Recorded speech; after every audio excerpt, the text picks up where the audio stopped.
When Canyon School District opened in 2009, then Superintendent David Doty and his administration started a new tradition with the staging of the district's first kindergarten college ready day. The event was organized to celebrate Utah's first new school district in nearly 100 years, while also reinforcing Canyon's mission to help students become college ready by graduation. My, oh my, how time flies. Fast forward to 2022, and many of those wide-eyed kindergartners who began their educational journeys with Canyons 13 years ago have proudly earned their high school diplomas. The class of 2022 is Canyons District's first class, and we couldn't be prouder of the progress those fresh-faced 5-year-olds made en route to becoming stellar young adults who are ready to take on a world that has changed as much as they did.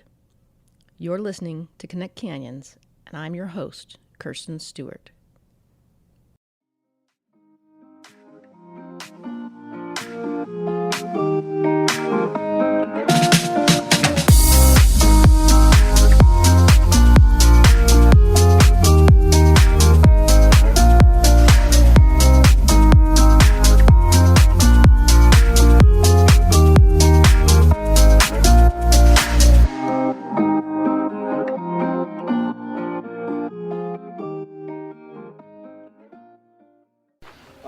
It's great to be here with you all. I'm Rick Robbins, superintendent, if you don't know. I think I'm the 4th superintendent since the district opened, so to just give you a little historical context of where the district's been. And one of the real important things and reasons that you're here is that we felt like this was a day that not only to commemorate your graduation and leaving high school, but also it recognizes the history of the district.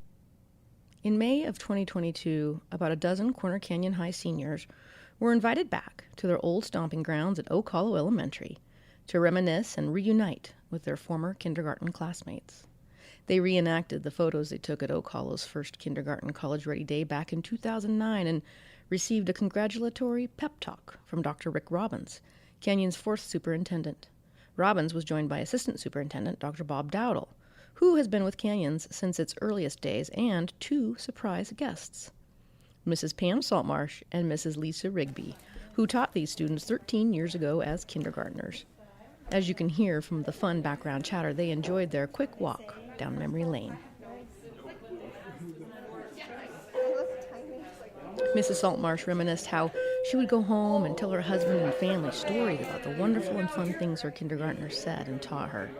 She created a big paper airplane as a visual prop for the message she had to share with her former students who, like the Dr. Seuss book she loves giving out suggests, have so many places to go. And I just wanted you to think about your flight plan. So I wanted to say a couple of things about that. And the bad news is for you guys, we all know this, time flies.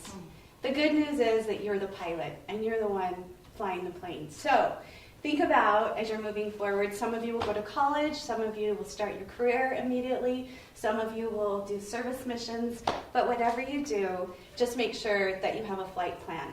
So I like to tell my middle schoolers, by the way, I teach college and career awareness now at Draper Park, and I like to tell my students to make a vision board.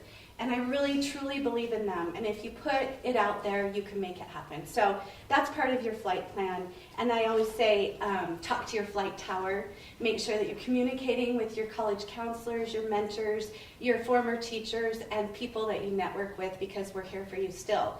And perform maintenance. This is my life tip to you. I tell my students at the middle school there are some things that go beyond teaching. And my life tip is take care of yourself. Do those things that give you self-care and that make you happy, so that while you're grinding out your college or your career, whatever it is, that you're still taking care of you.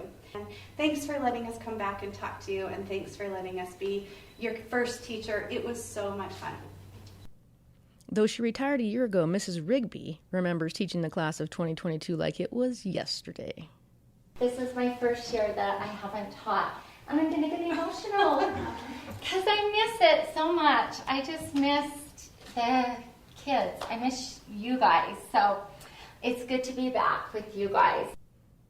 Canyon's first class graduates came along at a great time. Not only did the Oak Hollow kids get terrific teachers like Mrs. Rigby and Mrs. Saltmarsh, but The district was also a front-runner in dual-language immersion programs, a treasure trove of athleticism, a performing arts wonderland, and a place where science, math, the arts, and new technologies were embraced.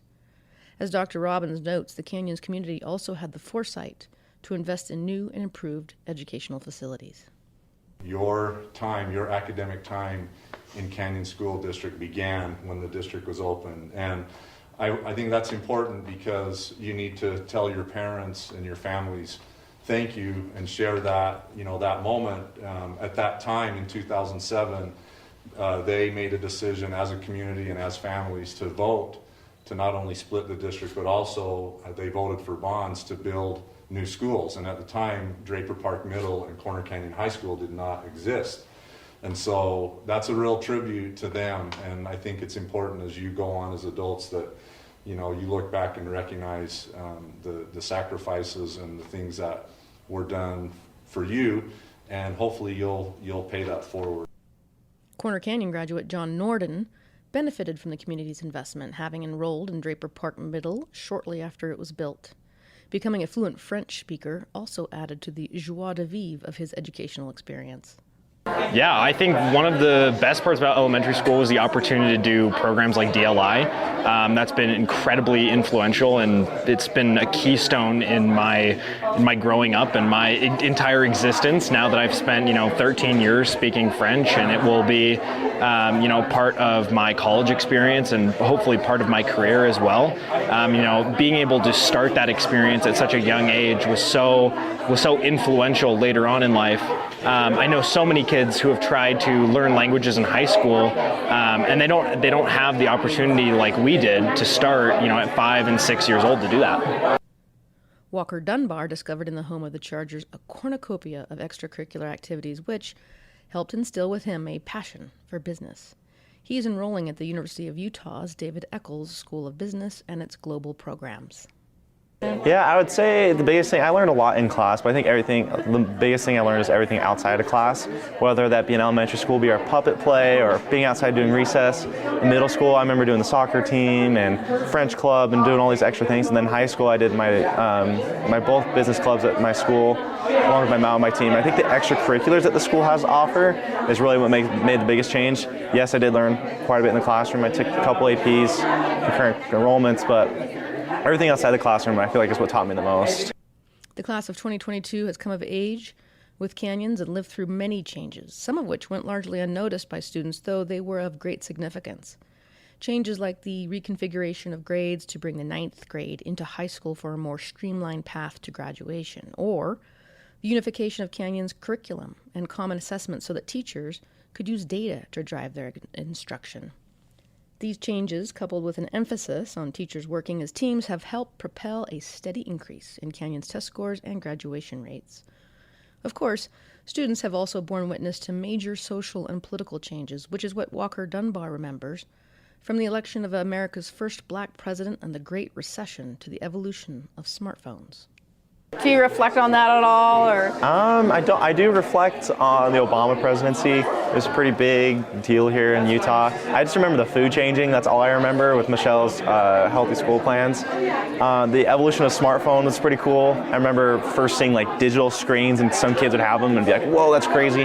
Now everyone pretty much has access to it. Our school now gives us computers, which is pretty cool. And who could forget the pandemic, which interrupted 3 of the 4 years these students spent in high school. Through the COVID-19 pandemic, it really taught us some things.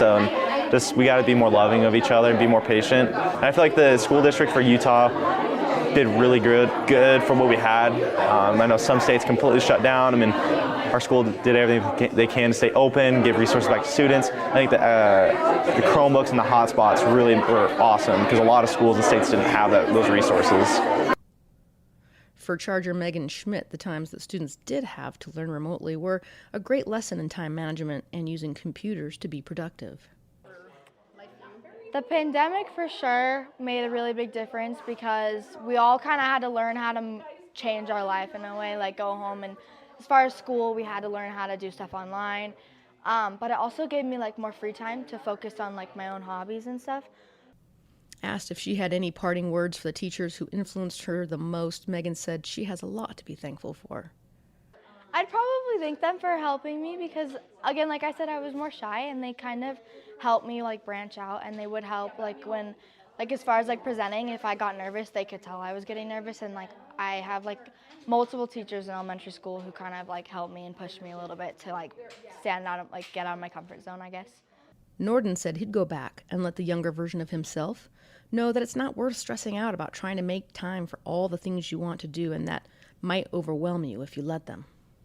I think the one thing that I would probably advise myself on is that you can't get bogged down in the details. I think too often in high school, we try to focus on so much that then, each additional detail, each additional thing that we try to focus on, you get to the point where you're just so overwhelmed and stressed and you think, I can't do this anymore. And it's taken a long time, and up to this point now, where you have to realize that everything that you do can have value, but also you kind of have to weed out what's actually not important in your life, and not focusing on those things. Megan offers similar advice. Probably just to like not like stress myself out about it. Like try hard, but not like go over the top. Like give myself a break once in a while, not push myself too hard, and just kind of have fun, I guess. Chloe Totkus, on the other hand, harkens back to the lessons she learned in kindergarten 13 years ago. Be friends with everyone. Be kind to everyone. Just keep smiling through it because you'll get through it. And it goes by really fast.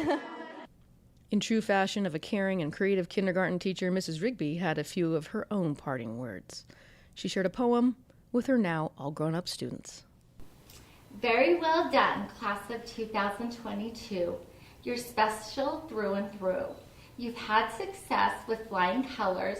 We're so very proud of you. You were once a 5-year-old kindergartner, but even then we knew you had strength and determination to always see things through. And I just want to wish you the best as you move on to whatever is next for you. And I know you guys are going to do awesome.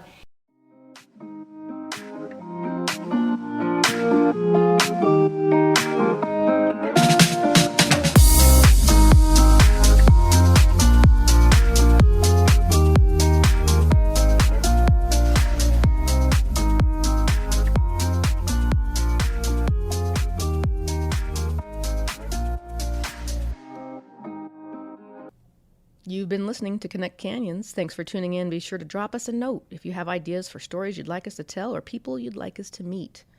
Please also share this podcast and subscribe.